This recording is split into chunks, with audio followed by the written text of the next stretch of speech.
Howdy, orcs and elves. Welcome to another episode of Budding Photographer, where I'm a photographer that's learning stuff and I just document my journey along the way. Uh, Today, we're going to talk about ND filters. And about ND filters, you know how people say it's not about the gear?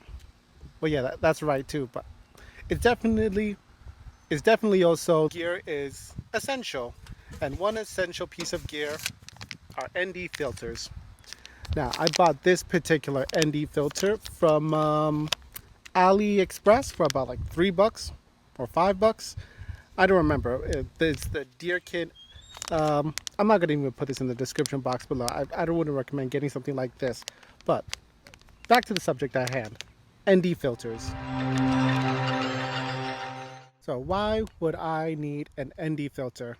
Also, specifically, if I'm a photographer, not a videographer, why would I need an ND filter? Well, this is my 56mm lens with a 1.2 aperture. If I wanted to get a creamy bokeh all the way using the 1.2 aperture, opened up all the way with this sort of lighting, with the sun setting at the axis. Say hi to my model of the day, baby cherub. No, I'm gonna take a quick picture of my baby cherub in the 1.2 aperture opened up all the way. I actually got to back up more because this lens has a terrible minimum focusing distance. Got it. Bam. So let's see how that looks. I actually learned that lesson the hard way at the second wedding I was shooting.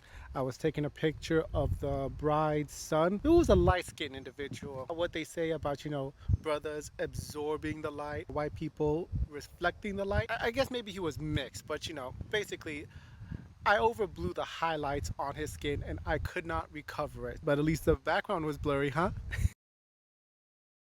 Anyway, it was that error in my ways that made me want to look into getting an ND filter. So such things could never happen again. So now that I've taken the picture, I'm gonna go ahead and put on the ND filter right here.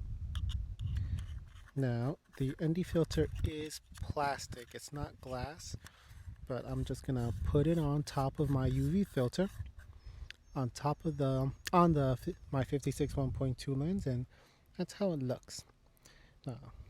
Now I'm gonna go take a picture of Cherub with the same aperture, same exact settings, and see how it'll turn out. There we go. Boom.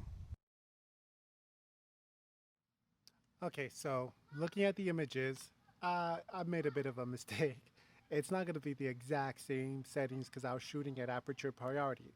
So the first setting I took was at 1.4 with a 4000 shutter speed, ISO 400, and the second shot I took with the ND filter was shutter speed 3000, same f-stop at 1.4, and same ISO at 400. But I'm showing you these two images. I don't know how to put them side by side yet, or if I figure out how to do it. Here are the two images: image one, image two. And you can see, even though I shot with a slower shutter speed, image 2, the highlights are well managed, unlike image 1, which had a faster shutter speed. And that's all thanks to this ND filter. This ND filter. When I bought it, it was advertised as having 3 stops of ND-ness. But as you can see, I was able to get a blurry background with the large f-stop number, and however, there was one side effect, and that is the overall image. The subject looked well exposed properly, but the background seemed quite dark. It just seemed like it kind of revealed that it was like a darkened image. I think, whereas the first image, while the subject was overblown past to the point of I couldn't recover it, the background was nice and bright. So I don't know whether that's something I have to fix in post, or maybe I have to fix my photometry settings. But do let me know in the comment section below. That would be a great help. And yeah, that has been my first-hand experience with ND filters for photography. Thank you so much for watching, and again, please comment any tips I should know below. You guys have a good day.